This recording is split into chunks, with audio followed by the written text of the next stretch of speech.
উঠ। কি ভাবছেন টিস করবো? সেই দিন আর নাই।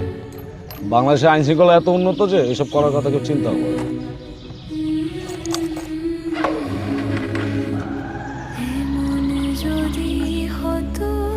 কি ভাবছেন এগুলো সত্যি?